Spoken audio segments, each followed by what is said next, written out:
فاسألوا أهل الذكر إن كنتم لا تعلمون۔ بسم اللہ الرحمن الرحیم، السلام علیکم۔ فتویٰ آن کرنٹ ایشوز کے ساتھ میں ہوں آپ کا میزبان علی امیس، اور آپ دیکھ رہے ہیں پیغام ٹیلی ویژن۔ امید کرتے ہیں آپ جہاں ہوں گے خوش ہوں گے، بخیر و عافیت سے ہوں گے، اور ہمیں بھی اپنی دعاؤں میں یاد رکھتے ہوں گے۔ حسب معمول پیر اور جمعرات کو آپ کی خدمت میں حاضر ہوتے ہیں۔ آپ بھی اس پروگرام میں لائیو کالز کے تھرو شریک ہو سکتے ہیں۔ کرنا کیا ہے، پیغام ٹیلی ویژن کی جانب سے دیے گئے UAN نمبر پہ کال کرنی ہے۔ آپ وہ نمبر نوٹ فرما لیں، اس وقت آپ کی اسکرین پہ بھی شو ہو رہا ہوگا، چل رہا ہوگا، 042117000000، یعنی 042111700000۔ اس کے علاوہ آپ ہمیں واٹس ایپ کے ذریعے بھی اپنے ریٹن میسیجز یا وائس نوٹ کی صورت میں میسیجز بھیج سکتے ہیں۔ آپ وہ بھی نمبر نوٹ فرما لیں، 0321565200، یعنی 0321565200۔ الحمدللہ ہمارے ساتھ مفتیان کرام کا پینل موجود ہوتا ہے، جو کہ کسی بھی قسم کے تعارف کا محتاج نہیں ہے ہمارے پیغام ٹیلی ویژن کے ناظرین کے لیے۔ ہمارے ساتھ جو پہلی شخصیت موجود ہیں فضیلت الشیخ مفتی عبدالولی خان صاحب، ہم انہیں خوش آمدید کہتے ہیں۔ مفتی صاحب السلام علیکم۔ وعلیکم السلام ورحمۃ اللہ۔ مفتی صاحب کیسی طبیعت ہے آپ؟ جی الحمدللہ الحمدللہ۔ اور ان کے ساتھ موجود ہیں فضیلت الشیخ مفتی محمد نعمان فاروقی، حفظہ اللہ تعالیٰ، ہم انہیں بھی خوش آمدید کہتے ہیں۔ مفتی صاحب السلام علیکم۔ وعلیکم السلام ورحمۃ اللہ وبرکاتہ۔ مفتی صاحب آپ کے مزاج کیسے ہیں؟ اللہ کا شکر، الحمدللہ، طبیعت صحت ماشاء اللہ خیریت ہے۔ مفتی صاحب ہماری جو پہلی آج کی ہیڈ لائن ہے، مفتی عبدالولی خان صاحب، خبر جو ہے وہ کہ زمیندار نے محنت کش کی مونچھیں اور بھویں مونڈ ڈالیں، اس پہ جھوٹا الزام عائد کیا گیا کہ یہ کام نہیں صحیح طریقے سے کرتا، اور یہ انہوں نے جو ہے نا سزا کے طور پر زمیندار نے اس کی مونچھیں اور بھویں مونڈ ڈالیں۔ اس صورت میں جو مفتی صاحب آبویسلی کارروائی کی گئی، حکومت کی جانب سے بھی کارروائی کی گئی، لیکن ہمیں جو شرعی طور پہ ہمیں آپ سے سوال درکار ہے کہ اسلام میں کسی شخص کی عزت نفس اور وقار کو مجروح کرنے کے بارے میں کیا احکامات ہیں، اور ظالم کو روکنے کے لیے شریعت ہمیں کیا راستہ فراہم کرتی ہے؟ الحمدللہ رب العالمین، والصلاة والسلام علی سید المرسلین وعلی آلہ وصحبہ اجمعین، اما بعد۔ ہماری شریعت میں جو سزاؤں کا مسئلہ ہے، حدود کی تنفیذ ہے، قصاص کی تنفیذ ہے، اور اسی طرح سزاؤں کا دینا ہے، یہ جو ہے افراد کو یہ حق حاصل نہیں، تنظیموں کو بھی یہ حق حاصل نہیں ہے، اور اسی طرح جماعتوں کو بھی یہ حق حاصل نہیں۔ یہ حق سلطان کا ہے، یہ حق بادشاہ کا ہے، یہ حق حکومت کا ہے۔ اور جو شخص از خود کسی کو سزا دیتا ہے، یہ ظلم ہے، یہ ناجائز ہے، اور یہ افتیات علی السلطان اسے کہتے ہیں، یعنی سلطان اور بادشاہ کے اختیارات جو ہے اپنے ہاتھ میں لینا، یا بالفاظ دیگر جو کہتے ہیں کہ قانون کو اپنے ہاتھ میں لینا، یہ جائز نہیں ہے۔ اور جو شخص ایسے کرتا ہے یہ ظلم کرتا ہے، اور یہ جائز نہیں ہے۔ کسی مسلمان کی توہین اور اہانت یہ شریعت میں ممنوع ہے۔ اللہ کے نبی صلی اللہ علیہ وسلم نے ارشاد فرمایا، کل المسلم علی المسلم حرام دمہ وعرضہ ومالہ۔ جو مسلمان ہے وہ سارے کا سارا دوسرے مسلمان پر اس کی عزت، اس کا خون، اور اسی طرح اس کا مال یہ حرام ہے۔ اور اللہ کے نبی صلی اللہ علیہ وسلم نے حجۃ الوداع کے موقع پر بھی یہی فرمایا کہ جس طرح اس شہر کی حرمت ہے، اس مہینے کی حرمت ہے، اس دن کی حرمت ہے، اسی طرح مسلمان کی عزت، خون اور مال یہ بھی اسی طرح ہی حرمت والے ہیں۔ جائز نہیں ہے کسی کے لیے کہ اس حرمت کی پائمالی کرے اور اس کی توہین اور بے عزتی کرے۔ جو ان لوگوں نے کیا ہے، اور اس مسلمان کی جو ہے مونچھیں اور اسی طرح یہ بھویں جو ہے آبرو یہ کاٹ ڈالے ہیں، مونڈ ڈالے ہیں از خود، یہ جائز نہیں ہے۔ اچھا، دوسرے مسلمانوں کے لیے کیا کرنا چاہیے؟ اللہ کے نبی صلی اللہ علیہ وسلم نے فرما دیا ہے کہ انصر اخاک ظالما او مظلوما۔ جو آپ کا مسلمان بھائی ہے، چاہے وہ ظالم ہے چاہے وہ مظلوم ہے، اس کی مدد کرو۔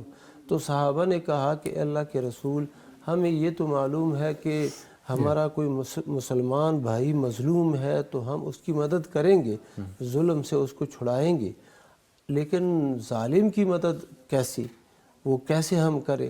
اللہ کے نبی صلی اللہ علیہ وسلم نے فرمایا اس کو ظلم سے روکو، اس کو پکڑ لو اور ظلم نہ کرنے دو۔ معاشرے کے اندر جو اکثر یہ امور واقع ہوتے ہیں اور ظلم کی جو صورتیں پیش آتی ہیں، ان میں سے ایک وجہ یہ بھی ہے کہ دوسرا مسلمان کہتا ہے کہ مجھے کیا، وہ اس دوسرے مسلمان جو ظلم کر رہا ہے اس کو یہ بھی نہیں کہتا کہ بھائی یہ ظلم ہے، یہ نہ کرو، وہ آرام سے اور خاموش ہو کے گزرتا ہے، تو اس سے دوسرے لوگوں کو جرأت حاصل ہوتی ہے اور کہتے ہیں کہ مجھے کوئی روکنے والا تو ہے ہی نہیں، بالخصوص جب اس کے پاس کوئی اسلحہ ہو۔ تو مسلمان کی عزت جو ہے وہ تو بہت عظیم ہے، اللہ سبحانہ و تعالیٰ نے اسے بہت وَلَقَدْ كَرَّمْنَا بَنِي آدم، اللہ تعالیٰ نے بنو آدم کو کرامت اور عزت بخشی ہے۔ اور دوسری ایک حدیث میں آتا ہے، عبداللہ بن عمر رضی اللہ تعالیٰ عنہما کی حدیث ہے کہ جو مسلمان ہے اس کی عزت اور اس کی حرمت کعبۃ اللہ سے بھی زیادہ ہے۔ کعبۃ اللہ جو اللہ کا گھر ہے، بیت اللہ ہے، اور سب سے اول گھر ہے جو دنیا میں اور اس زمین پر اس کو بنایا گیا ہے، وہ بیت اللہ، اس سے بھی ایک مسلمان کی عظمت اور شان اور عزت بلند ہے۔ تو اب ایک بندہ اٹھتا ہے اور یہ ایسا ظلم کرتا ہے، یہ جائز نہیں ہے۔ وہ اللہ کے بندو، مسلمان تو مسلمان کا بھائی ہوتا ہے۔ اللہ کے نبی صلی اللہ علیہ وسلم نے فرمایا کونوا عباد اللہ اخوانا، اے اللہ کے بندو ایک دوسرے کے بھائی بن جاؤ، تم تو دشمن بنتے جا رہے ہو۔ اور دوسروں کو یہ کہا گیا ہے کہ اصلحوا بین اخویکم، جو مسلمان ہے تو ان کے درمیان صلح کرو، ان کے درمیان یعنی مصالحت کی کوشش کرو، یہ ہے۔ اور مسلمان کے متعلق یہ بتایا کہ مسلمان جو ہے اپنے دوسرے مسلمان کو نہ اس کی تحقیر کرتا ہے، نہ اس کو بے یار و مددگار چھوڑتا ہے، اور نہ اس کے اوپر ظلم کرتا ہے۔ یہ احادیث صحیح احادیث ہے، مسلم اور دیگر کتب حدیث کی ہیں، تو اس لیے ان پہ عمل ہونا چاہیے۔ اور یہ جو صورتحال بیان کی گئی ہے، جو صورت پیش آئی ہے، سراسر ظلم ہے۔ بہت شکریہ مفتی صاحب، ہمارے ساتھ ایک کالر موجود ہے جی۔ السلام علیکم۔ وعلیکم السلام۔ محمد احمد صاحب میاں والی سے، کیسے ہیں آپ جی؟ میں الحمدللہ ٹھیک۔ کیا پوچھنا چاہیں گے مفتی صاحب سے آپ؟ مفتی صاحب سے میرا یہ سوال ہے کہ ہم دو نمازیں جمع کرتے ہیں، ظہر اور عصر، مغرب اور عشاء، جی جی، اور ایک بندہ نماز پڑھتا بھی نہیں ہے، کیا بہتر نہیں ہے نماز جمع کر لینا؟ جی جی، اور بندے اور کافر کے درمیان فرق نماز کرتی ہے، جب بندہ پڑھے گا بھی نہیں تو وہ تو کافر ہو جائے گا۔ ٹھیک ہے، ٹھیک ہے جی، بہت شکریہ کال کرنے کے لیے مفتی نعمان فاروقی صاحب۔ جی، ان کا جو سوال ہے جی مفتی، اہم ہے اس لحاظ سے کہ نماز پڑھنا یہ تو لازم ہے۔ جی چلیں وقت کے لیے اگر وہ کسی وجہ سے جمع کرتے ہیں، اس صورت میں کہ نہ پڑھنے سے یہ صورت پھر بھی قابل قبول ہے، اور جو نہ پڑھنا ہے اس کو تو کسی صورت اسلام میں کوئی گنجائش نہیں ہے اس کی کہ ایک شخص مسلمان بھی ہو اور نماز بھی نہ پڑھے، جان بوجھ کے چھوڑے، اس کا تصور نہیں ہے۔ جیسا کہ انہوں نے بھی حدیث کی طرف اشارہ کیا، العہد الذی بیننا و بینہم الصلاۃ، جو عہد ہے یعنی فرق ہے جو ہمارے اور دیگر کے درمیان، وہ نماز کا ہے۔ بالکل، تو نماز تو جیسے کہ نبی کریم صلی اللہ علیہ وسلم کی بہت سی احادیث مبارکہ، یہ تو اہم ہے۔ اب یہ ہے کہ اگر اصل میں ہوتا ایسے ہے کہ ان کی کوئی گفتگو آپس میں چلی ہوگی نا، ایک وہ شخص ہے جو نماز نہیں پڑھ رہا اور ایک وہ شخص ہے جو جمع کر رہے ہیں، تو اس نے کہا ہوگا کہ یار تم جیسے پڑھتے ہو نا، اس سے تو بہتر ہے کہ نہ ہی پڑھو، ایسی کوئی بات یعنی ہے، یعنی اس کا مسئلے سے اتنا گہرا تعلق نہیں ہے۔ بہرحال یہ ہے کہ نماز جو بھی پڑھیں وہ بر وقت پڑھنے کی کوشش کریں، اور جو نہیں پڑھتے ان کو پڑھنی چاہیے۔ ٹھیک ہے، لیکن یہ ہے کہ نہ پڑھنے سے پڑھ لینا کسی بھی صورت میں وہ بہرحال ہر صورت بہتر ہے۔ ٹھیک ہے، بہت شکریہ مفتی صاحب۔ مفتی صاحب اپنے ریٹن سوالات کی جانب بڑھتے ہیں۔ مفتی عبدالعلی خان صاحب، بیوی کو خرچ دوں تو ماں باپ روکتے ہیں، تو اس صورت میں کیا کیا جائے؟ اللہ کے نبی صلی اللہ علیہ وسلم نے ایک عظیم کلمات ارشاد فرمائے ہیں۔ نبی صلی اللہ علیہ وسلم کو جوامع الکلم دیے گئے تھے نا، یعنی مختصر کلمات لیکن اس کا مفہوم بڑا وسیع. فرما اعطِ کل ذی حق حقہ، جو حقدار ہے نا ہر حقدار کو اس کا حق دے دو. کیا مطلب؟ بیوی کا جو حق ہے وہ بیوی کو عطا کر دو، اور ماں باپ کا جو حق ہے وہ ماں باپ کو دے دو. اب اس میں یہ بیلنس رکھنا اور اسی طرح اس طریقے کے ساتھ معاملات چلانا کہ بیوی بھی خوش رہے، ماں باپ بھی خوش رہے، یہ ایک دانشمند خاوند کا اور دانشمند بیٹے کا کام ہے. تو اس پر لازم ہے کہ یہ بھی نہ کرے کہ بیوی کو خرچہ ہی نہ دے، اس پر انفاق نہ کرے. وہ آئی کس لیے ہے؟ تیری بیوی کس لیے بنی ہے؟ اس کو دینا ہے، اس کو خرچہ بھی دینا ہے اور اس کے اخراجات بھی پورے کرنے ہیں جو بنیادی شرعی اخراجات ہیں. سکنا یعنی رہائش ہے، نفقہ ہے، لباس ہے، کھانے پینے کے سارے مسائل ہیں، یہ آپ کے ذمہ ہیں. اور ماں باپ کا جو خرچہ ہے ان پر انفاق کرنا، پیسہ لگانا، یہ بھی آپ کی ذمہ داری ہے. لیکن یہ ضروری ہے کہ بیوی کوئی جو خرچہ دے رہے وہ ماں باپ کے سامنے دو. نہیں، تھوڑی سی بندہ وہ دانشمندی سے بھی کام لیتا ہے اور یعنی کہ ماں باپ کے سامنے بیوی کو نہ دے، اور جو ماں باپ کو دے رہے وہ بیوی کے سامنے نہ دے. اس طریقے کے ساتھ کام چلائے، ورنہ یہ ایسے تو زندگی گزارنا مشکل ہو جائے گا. ٹھیک ہے، بہت شکریہ مفتی صاحب.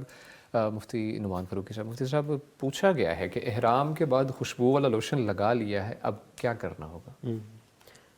اس میں ایسا ہے کہ ہمارے ہاں یہ تصور جو ہے کہ حدیث مبارکہ میں تو واضح ہے کہ خوشبو نہیں لگائیں، اور حضرت عائشہ رضی اللہ تعالیٰ کہتی ہیں کہ احرام سے قبل، باندھنے سے قبل میں نبی کریم صلی اللہ علیہ وسلم کو خوشبو لگاتی تھی، اور اس خوشبو کی جو چمک تھی آپ کی جو مانگ تھی اس کے درمیان سے وہ نظر آ رہی ہوتی تھی. تو اس کا مطلب ہے کہ احرام سے پہلے تو ایسا کچھ کیا ہو تو اس کے اثرات کچھ رہ جائیں تو وہ ٹھیک ہے. لیکن یہ جو صابن یا ایسی کوئی چیز استعمال کی جاتی ہے یہ دراصل خوشبو کے لیے استعمال نہیں کیا جاتا. ٹھیک ہے. اور نہ اس میں سے ایسی مہک آتی ہے جو تیز ہو یا ایسا کچھ ہو، وہ ایک معمولی سی مدھم سی کوئی ایسی وہ خوشبو آتی ہے. تو اس پہ بہرحال اتنا وہ سخت حکم نہیں لگ سکتا جو باقاعدہ خوشبو لگانے سے ہو سکتا ہے. ٹھیک ہے. تو اس میں یعنی بچنا چاہیے، احتیاط جس حد تک ہو سکے اسے کرنا چاہیے احتیاط. لیکن اگر ایسا ہو گیا تو اس پہ کوئی دم وغیرہ وہ لازم نہیں آئے گا. ٹھیک ہے. ٹھیک ہے جی، بہت شکریہ. یہ بھی میں اضافہ کر دوں جی مفتی صاحب. کہ یہی ہے کہ احرام سے قبل سر میں، جسم میں، بالوں میں بندہ خوشبو لگا سکتا ہے، بلکہ لگانا چاہیے. اور جو لباس ہے نا، لباس احرام، اس پہ نہیں لگائے گا. ٹھیک ہے. اس پہ نہیں لگائے. ٹھیک ہے، بہت شکریہ مفتی صاحب. مفتی صاحب اگلا جو سوال ہے، پوچھا گیا ہے کہ گھر کے لیے پیسے جمع کر رہے ہیں، کیا ان پر زکوٰۃ لازم ہے؟ ہاں بالکل لازم ہے.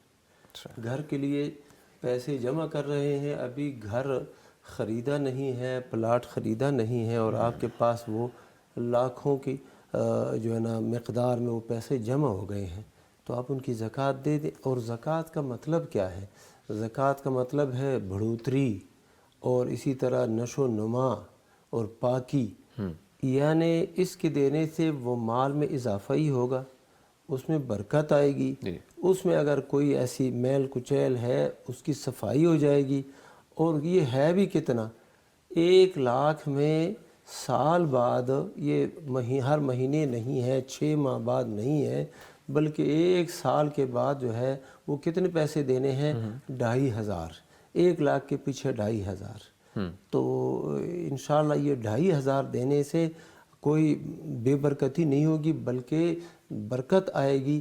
اور یہ چونکہ ابھی پیسے آپ نے گھر میں لگائے ہی نہیں ہیں، آپ کے پاس نقد پڑے ہیں، آپ کی نیت ہے کہ میں گھر خریدوں گا، پلاٹ خریدوں گا، اس لیے جب تک آپ گھر نہیں خریدتے یا پلاٹ نہیں خریدتے تو آپ کے پاس یہ نقد سرمایہ ہے. سال گزرنے پر آپ اس کی زکوٰۃ ادا کریں گے. ٹھیک ہے. اس کا ایک اچھا پہلو یہ بھی ہے مفتی صاحب کہ ایسا کرنے سے اللہ تعالیٰ ان کو اس برکت سے کسی اچھی جگہ مناسب سودے میں گھر وہ ان کے حصے میں آ جائے. بالکل مفتی صاحب، بہت شکریہ. مفتی صاحب اگلا جو سوال ہے بڑا انٹرسٹنگ سا سوال ہے کہ پوچھا گیا ہے کہ کیا اللہ تعالیٰ نے فرمایا ہے کہ سال میں 1 دفعہ ضرور رشتہ داروں سے ملا جائے؟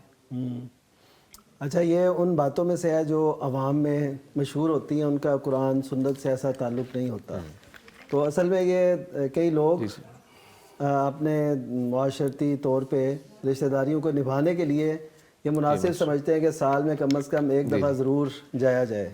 تو یہ بھی اسی قسم کی ایک بات ہے کہ سال میں بھی اگر نہیں جائیں گے تو پھر وہ جیسے ہوتا ہے نا کہ مسلسل آپ کرتے کرتے فرق بڑھاتے بڑھاتے وہ پھر کئی سالوں میں بعد چلی جاتی ہے اور رشتے بھول جاتے ہیں. وہ رشتے تو یہ ہوتے ہیں جو ملانے سے ملتے ہیں. جیسے نبی صلی اللہ علیہ وسلم نے فرمایا تھا, صحیح بخاری کی روایت ہے کہ ان اعلی بنی فلان لیسوا بی اولیائی, کہ اعلی بنی فلاں جو ہیں وہ میرے وہ دلی دوست یا ان سے دلی تعلق نہیں ایسا, لیکن لہم رحم, ان کے ساتھ میری رشتہ داری ہے. ابلھا ببلالیھا, میں اس کو تر و تازہ رکھوں گا. تو اس کا مطلب یہ ہے کہ رشتہ داری کو تر و تازہ رکھنا چاہیے, ملنا چاہیے, اور جن سے کوئی مقصد مطلب نہ ہو ان سے بھی ملنا چاہیے. ٹھیک ہے. ہم عموماً یہ ہوتا ہے کہ جو ہمارے غریب رشتہ دار ہوتے ہیں یا جن سے کوئی مطلب نہیں ہوتا, ہم انہیں دور کا رشتہ دار کہہ کے ٹال دیتے ہیں, جی وہ ہمارے دور کے رشتہ دار. اور جن سے کوئی مطلب ہوتا ہے وہ دور کے بھی ہوں تو کہتے ہیں کہ ہمارے پاس بہت قریبی ہیں. ان سے پوچھا جائے کیا ہے, جی کہتے ہیں بس ہمارے بڑے قریبی ہیں. تو مطلب کیا ہے کہ آج ضرورت سے مل رہی ہے, رشتہ داری سے نہیں مل رہی.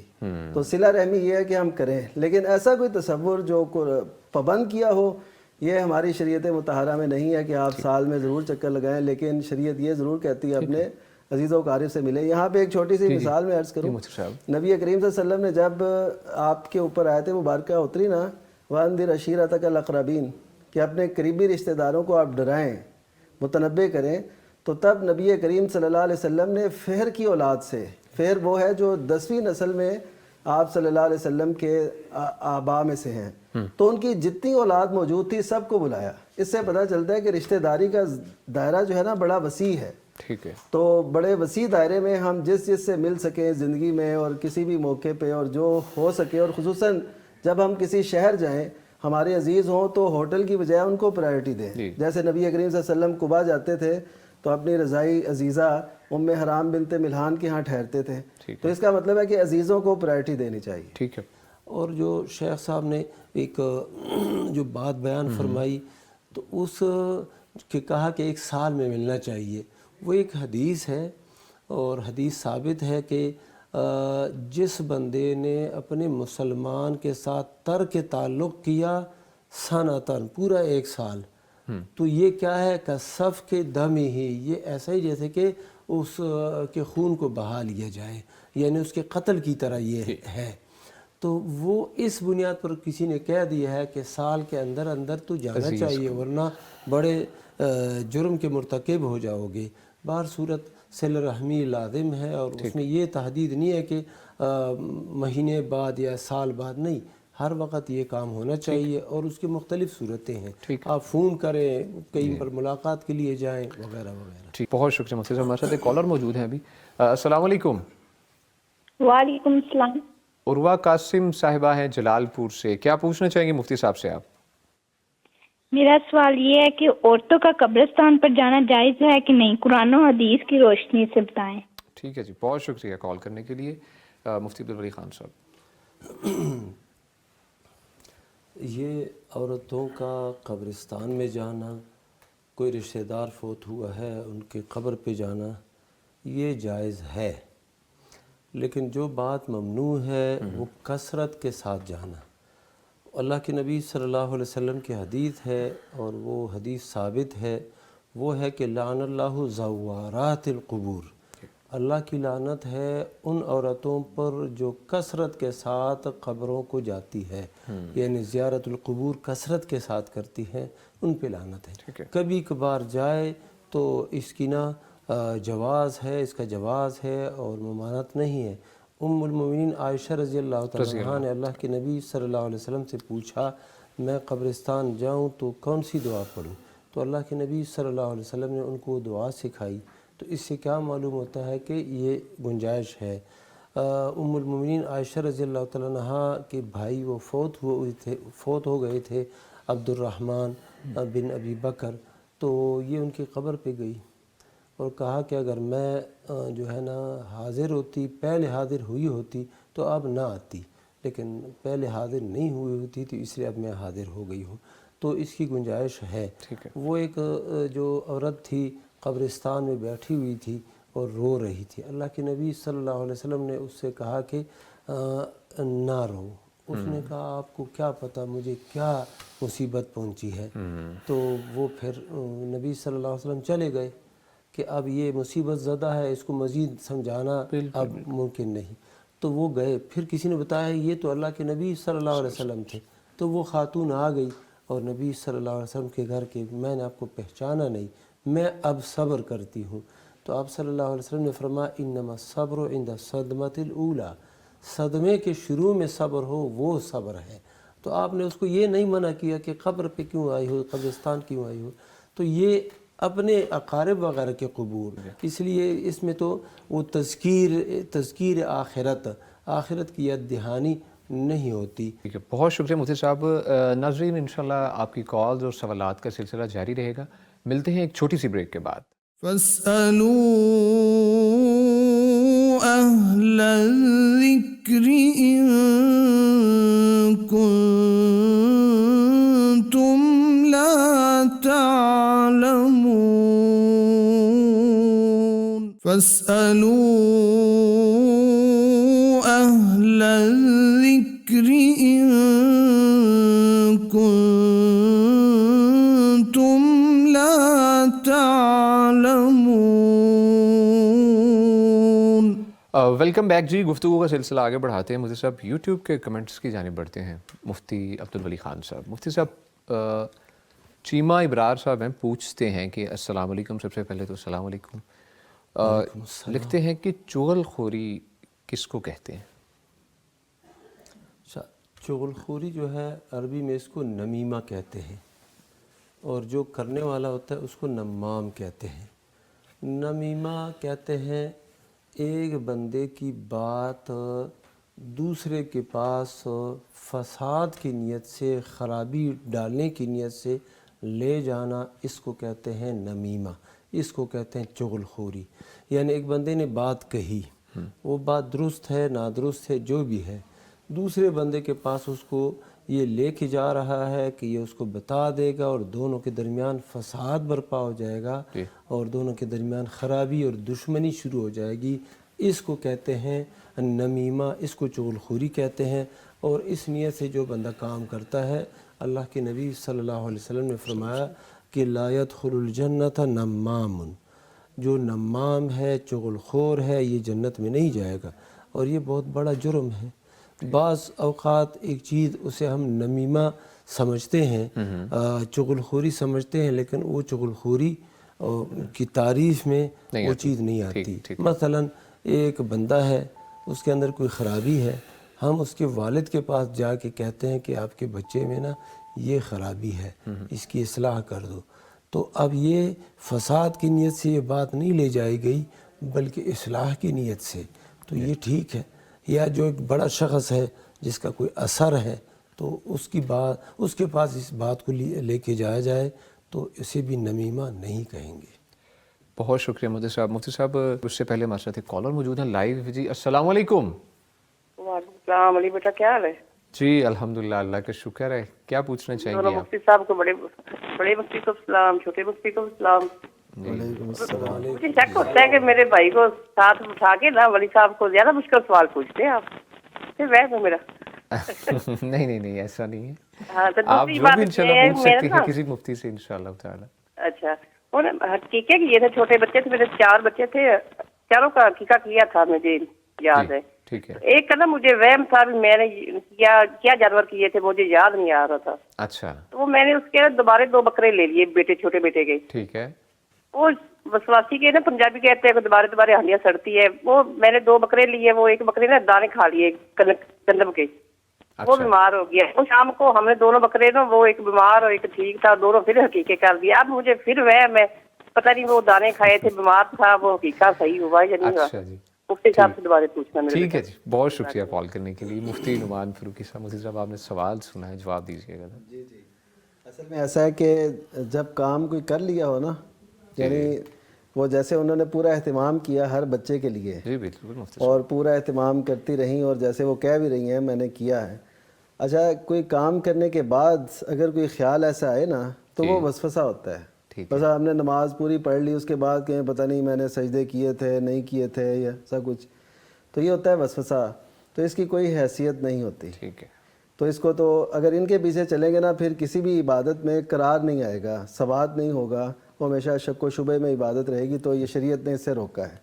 باقی یہ رہا کہ انہوں نے دوبارہ کر لیے چلیں، تو وہ جس بھی حالت میں تھے وہ ٹھیک ہے، اللہ تعالیٰ اپنی بارگاہ میں قبول فرمائے. وہ تو نیکی ایسی ہے کہ قربانی کے جو ہیں فضائل یا اس کے جو احکامات ہیں وہ ذرا علیحدہ ہیں. تو اس میں یہ تو انسان کر سکتا ہے کہ پورا اہتمام کرے اچھے سے اچھا، لیکن وہ قربانی والی شرائط نہیں ہے. تو اب چونکہ انہوں نے لیے تھے اس نیت سے اور کر دیے اور کیے بھی دوبارہ سمجھے، بالکل بالکل، اور اب پھر وہ اسی شعبے میں ہیں، تو اس شعبے سے یہ نکل آئیں. ٹھیک ہے. اللہ تعالیٰ ان کی اس نیکی کو قبول کرے. اور جو بندہ اپنے وقت پہ پورے اہتمام سے کر رہا ہو، اس سے یہی توقع کی جا سکتی ہے کہ اس نے ایسا کر لیا ہے. اب یہ بس ایزی ہے انشاءاللہ، کوئی اس کے یعنی وہ تھوڑی بہت جو بیماری ہے یہ عقیقہ سے مانے نہیں ہے. قربانی میں تو یہ ہے کہ وہ جانور بیمار ہو، قربانی نہیں ہوتی. اور یہ عقیقے میں یہ حکم نہیں ہے. ٹھیک ہے. عقیقے میں تھوڑی بہت بیماری، یہ اس کا کوئی مسئلہ نہیں. ٹھیک ہے جی، بہت شکریہ مفتی صاحب.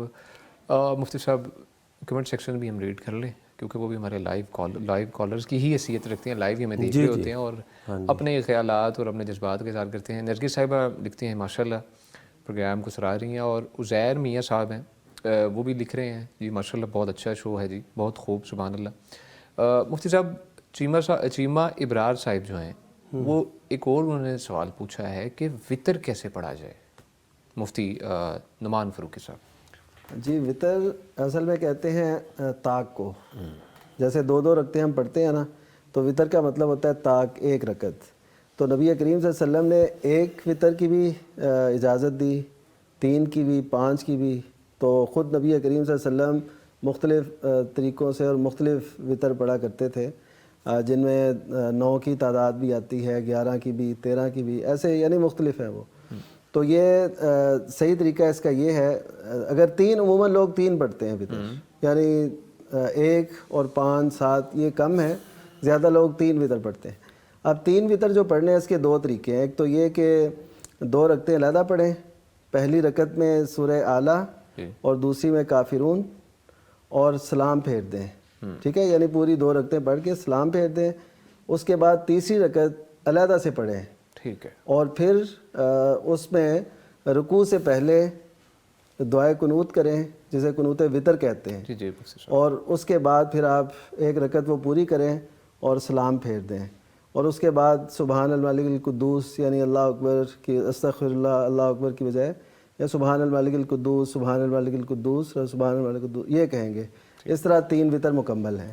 اور اگر وہ 1 وطر پڑھنا چاہتے ہیں تو ایک بھی ایسی پڑھیں گے کہ 1 رکعت پڑھیں اور اس میں رکوع سے پہلے دعائے قنوت کریں اور اس کے بعد پھر پوری رکعت پوری کریں. اور اس طرح تو 5 اور 7 یہ تو کم لوگ ہی پڑھتے ہیں، بہرحال اس کے علیحدہ سے طریقے موجود ہیں. ٹھیک ہے جی، بہت شکریہ مفتی صاحب. مفتی عبدالولی خان صاحب، مفتی صاحب ہمارے پاس واٹس ایپ پہ ہمیں جو سوال ریسیو ہوا ہے، پوچھا گیا ہے کہ میں بطور مہمان جاؤں تو خواتین کچن میں مصروف رہتی ہیں، واپسی پر کہتے ہیں کہ اب بیٹھنے کا وقت آیا، تو کیا ہم کسی کے گھر کھانا کھانے جاتے ہیں؟ یہ رویہ شرعاً کیسا ہے؟ یہ رویہ جو ہے نا، قرآن مجید نے ہمیں بتا دیا ہے. اللہ کے نبی صلی اللہ علیہ وسلم کی دعوت تھی، انہوں نے صحابہ کو بلایا تھا، پھر کھانے کے بعد کچھ لوگ بیٹھے رہے، تو وہاں پر یہ حکم آیا کہ جب تم کھانا کھا لو، اذا طعمتم فانتشروا، جب تم کھانا کھا لو پھر پھیل جاؤ، وہیں پر بیٹھے مت رہو. تو اصل تو یہ ہے. باقی یہ جو گھریلو قسم کی دعوتیں ہوتی ہیں تو ان میں یہ بھی ہوتا ہے کہ کھانا کھانے کے بعد پھر چائے شائے اور اس سلسلہ باتیں یہ چلتی ہیں. تو اگر ان لوگوں کی یہ خواہش ہے اور وہ آپ کے ٹھہر جانے پہ وہ نہیں ہوتے، تنگ نہیں ہوتے، بلکہ خوش ہوتے، پھر بندہ کچھ دیر کے لیے مزید ٹھہرے اور اس کے بعد چل پڑے. دعوتیں عموماً رات کو ہوتی ہیں، تو رات کو زیادہ دیر تک جاگتے رہنا یہ اپنے لیے بھی، یعنی صحت کے لیے بھی نقصان دہ ہیں، اور کل جو آپ نے ڈیوٹی دینی ہے اس کے لیے بھی یہ نقصان دہ ہیں. اگر آپ نے پڑھانا ہے تو پھر آپ پڑھا نہیں سکیں گے، اور اگر آپ نے کچھ دفتر میں کام کرنا ہے تو پھر بھی آپ وہ کام نہیں کر سکیں گے، تو بر وقت لوٹنا جو ہے یہ زیادہ مناسب ہے۔ ٹھیک ہے، بہت شکریہ مفتی صاحب۔ جی جی اس جی میں جو سوال کی نوعیت ہے نا وہ کچھ اس نوعیت کی بھی ہے کہ وہ کہہ رہی ہیں کہ ہم مہمان جاتے ہیں جی جی تو ہمیں ٹائم نہیں دیتے میزبان جو ہیں۔ جی بالکل، وہ بیسک وہ کہنا چاہ رہے تھے کہ کچن میں آپ کی میزبانی کے لیے وہ چیزیں کرتے رہتے ہیں اور کھانا کھایا جاتا ہے اور ساتھ ہی وہ پھر یعنی ان کا یہ بھی سوال تھا نا کہ ہم کھانا تو ہم کھاتے رہتے ہیں، تو ہمارا مقصد صرف کھانا تو نہیں ہوتا، یہ ہوتا ہے کہ وہ مل بیٹھے ہیں۔ جی بالکل، ترغیب اس کی ہونی چاہیے مفتی صاحب۔ جی تو اس میں یہ ہے کہ دیکھیے واقعتاً ایسا ہے کہ جب آپ صاحب اگر آپ اجازت دیں، ہمارے ساتھ ایک کالر موجود ہیں کافی ٹائم سے۔ ان کا پہلے بہت شکریہ مفتی صاحب۔ السلام علیکم۔ وعلیکم السلام۔ عبدالجبار صاحب میں فیصل آباد سے، کیسے ہیں جی آپ؟ ٹھیک ہیں؟ الحمدللہ ٹھیک ٹھاک۔ کیا پوچھنا چاہیں گے مفتی صاحب سے آپ؟ میرا سوال یہ ہے کہ یہ جو قربانی کا بکرا کرتے ہیں اس کے لیے دوندہ ہونا ضروری ہے، یعنی بکرے کا دوندہ ہونا ضروری ہے، ٹھیک ہے؟ تو کیا جو عقیقہ کے لیے جانور کرتے ہیں بکرا یا اس کے لیے بھی دوندہ ہونا ضروری ہے؟ ٹھیک ہے۔ اور گوشت کی تقسیم اور قربانی کی گوشت کی طرح ہی ہے؟ ٹھیک ہے، ٹھیک ہے جی، بہت شکریہ کال کرنے کے لیے مفتی نعمان فاروقی صاحب۔ مفتی صاحب سوال آپ نے سنا ہے؟ جی جی، اس میں یہ ہے کہ اس سے نا ہمیں ایک بات پتہ چلتی ہے کہ ہم جب کسی نوعیت کا سوال بتاتے ہیں اس کا مطلب ہے کہ لوگ فائدہ اٹھا رہے ہیں، تو اسی نوعیت کا سوال آتا ہے تو ہمیں خوشی ہوتی۔ تو اس کا مختصر تو جواب یہی ہے کہ عقیقے کا جو جانور ہے اس کے لیے وہ شرائط نہیں ہیں جو قربانی کے جانور کی ہیں، یہ مختصر یہ۔ اور جو دوندہ ہونا یہ عقیقے قربانی کے لیے شرط ہے، عقیقے کے لیے یہ شرط نہیں ہے۔ عقیقہ ظاہر ہے مناسب جانور ہونے چاہیے نا، بالکل وہ مریل سے اور چھوٹے سے ہوں، مناسب حد تک وہ جانور ہوں، لیکن ان کے لیے دوندہ ہونا شرط نہیں ہے۔ اچھا، اور اس کے بعد یہ ہم بھی یہ سوال پوچھا تھا جی کہ یہ جو قربانی کا گوشت ہے نا، اس کی تقسیم عام طور پر یہ معروف ہے کہ 3 حصے کر دیے جائیں گے، ایک حصہ فقراء کو، ایک حصہ رشتہ داروں کو، دوستوں کو، اور ایک حصہ اپنے لیے۔ حدیث میں جو تقسیم آئی ہے وہ یہ ہے کہ کھلو و تصدقو و تزودو، کھاؤ بھی اور صدقہ بھی کرو، اور پھر اس طرح اپنے لیے اس کو توشہ کے طور پر رکھ بھی سکتے ہو، اس کو ذخیرہ بھی کر سکتے ہو۔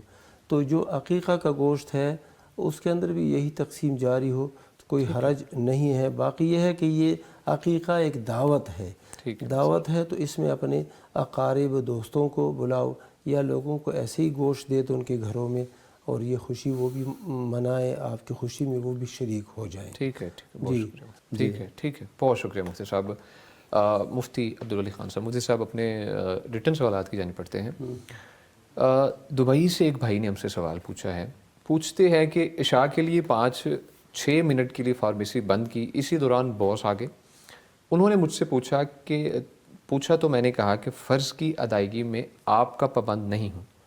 اس نے کہا پورے دبئی کا ضابطہ ہے کہ فارمیسی بند نہیں ہوتی، تو تم کوئی اور جاب تلاش کر لو جہاں تمہیں نماز کا وقت دیا جائے۔ صرف اس سلسلے میں ہمیں رہنمائی دیجیے گا کتاب و سنت کی روشنی میں۔ اس بھائی کو یہ چاہیے تھا کہ جب وہ یہ جاب کرنے لگا ہے اور فارمیسی میں ہے تو فارمیسی کا مسئلہ تھوڑا سا مختلف ہوتا ہے دیگر دکانوں سے، کہ یہ ہر وقت کسی بھی وقت لوگ بیمار ہو سکتے ہیں اور دوائی کی ضرورت پڑ سکتی ہے۔ تو اس کو چاہیے تھا کہ اپنے باس سے، اپنے مالک سے وہ یہ بات کہہ دیتا کہ میں نے نماز پڑھنی اور نماز کے لیے مجھے اجازت ملنی چاہیے۔ اگر وہ اس وقت اجازت دیتا تو اچھی بات ہے، باقی وہ نماز سے تو نہیں روکتا بلکہ یعنی اس وقت نماز میں جانے سے روک رہا تھا۔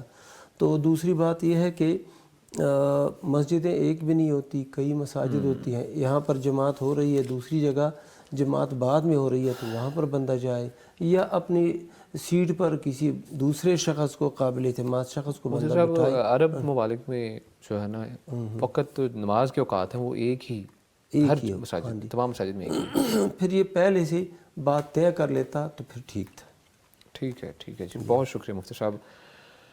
مفتی نعمان فاروقی صاحب، مفتی صاحب پوچھا گیا ہے کہ امام مختلف مسنون دعائیں پڑھ کر فرض نماز لمبی کر سکتا ہے یا نہیں؟ نبی کریم صلی اللہ علیہ وسلم سے استفتاح کے موقع پہ، یعنی جب ہم نماز کا آغاز کرتے ہیں، مختلف دعائیں ثابت ہیں۔ اسی طرح تسبیحات جو رکوع میں کہی جاتی ہیں، سجدے میں کہی جاتی ہیں، وہ مختلف متعدد لمبی وہ ثابت ہیں.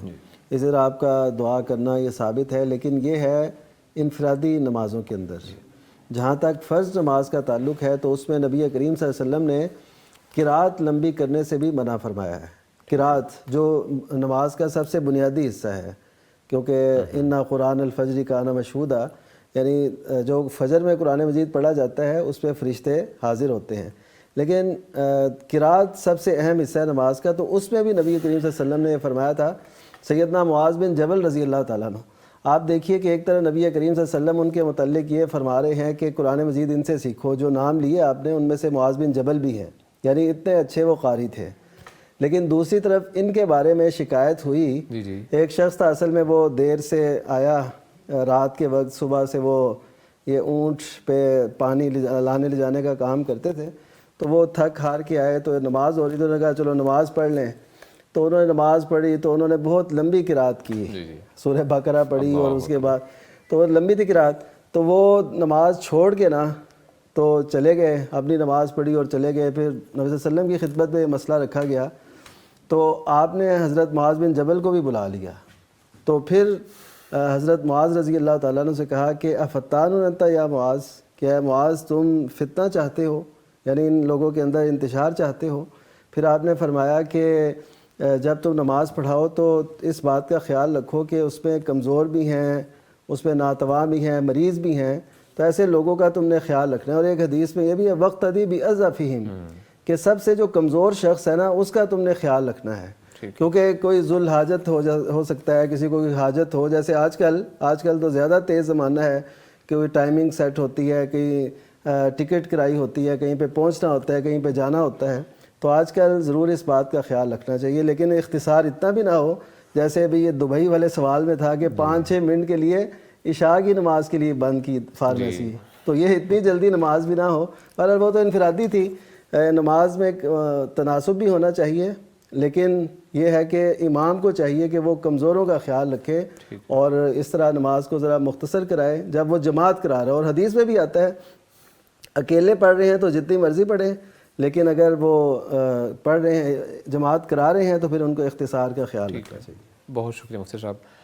مفتی عبدالولی خان صاحب، مفتی صاحب آسٹریلیا سے پوچھا گیا ہے سوال کہ تلاوت کا اصل مفہوم کیا ہے؟ کیا یہی ہے جیسے آج اچھے طریقے سے تجوید کے ساتھ پڑھنے کی بات کی جاتی ہے؟ تلاوت جو ہے نا، یہ تلا یتلو سے ہے، پیچھے چلنا، پڑھنا. تو نبی صلی اللہ علیہ وسلم کے جو فرائض تھے، جو ذمہ داریاں تھیں، ان میں ایک ذمہ داری تلاوت کی بھی تھی کہ آپ نے قرآن پڑھ کے سنانا ہے لوگوں کو. اور حکم بھی ہے کہ قرآن کو پڑھا کرو، گھروں میں بھی پڑھا کرو. اور قرآن کو پڑھنے کا جو طریقہ ہے وَرَتِّلِ الْقُرْآنَ تَرْتِيلًا، قرآن کو مرتل انداز میں پڑھو. مرتل کا مطلب یہی ہے کہ جس طرح نبی صلی اللہ علیہ وسلم پڑھتے تھے، صحابہ کرام پڑھتے تھے، اور جو اصول اور قواعد ہیں وہ جس طرح پڑھتے تھے تو آپ نے بھی اسی طرح پڑھنا ہے. پھر معانی پر اور مفہوم پر غور و فکر کرنا، یہ بھی تلاوت کا ایک حصہ ہے. نبی صلی اللہ علیہ وسلم نے ایک صحابی سے کہا کہ آپ مجھ پہ نا قرآن پڑھیے. تو جب اس صحابی نے کہا کہ میں آپ کو پڑھ کے سناؤں، اس نے کہا ہاں جی آپ پڑھ کے سنائیں. تو نبی صلی اللہ علیہ وسلم کو وہ قرآن سنانے لگے. تو جب وہ ایک آیت پر پہنچے تو نبی صلی اللہ علیہ وسلم نے کہا اس صحابی سے کہ حسبک، بس اتنا ہی کافی ہے، اتنا ہی کافی ہے. صحابی کہتے ہیں میں نے دیکھا تو نبی صلی اللہ علیہ وسلم کی آنکھوں سے نہ آنسو بہہ رہے تھے. مقصد یہ ہے کہ جب بندہ تلاوت کرتا ہے یا تلاوت سنتا ہے تو معنی اور مفہوم کی طرف بھی متوجہ رہے، الفاظ کا بڑا خیال رکھے، اور جس طرح اصول تجوید ہیں، قواعد تجوید ہے، اور قراءات کی جو اصول ہے ان کا بھی خیال رکھے. لیکن ساتھ ساتھ معنی اور مفہوم جو ہے وہ بھی مد نظر رہے. تو یہی ہے. ٹھیک ہے، بہت شکریہ مفتی صاحب. ہمارے ساتھ ایک کالر موجود ہے لائن پہ. جی السلام علیکم. وعلیکم السلام ورحمۃ اللہ وبرکاتہ. جنگل خان صاحب سندھ سے موجود ہیں. جی کیسی طبیعت ہے آپ کی؟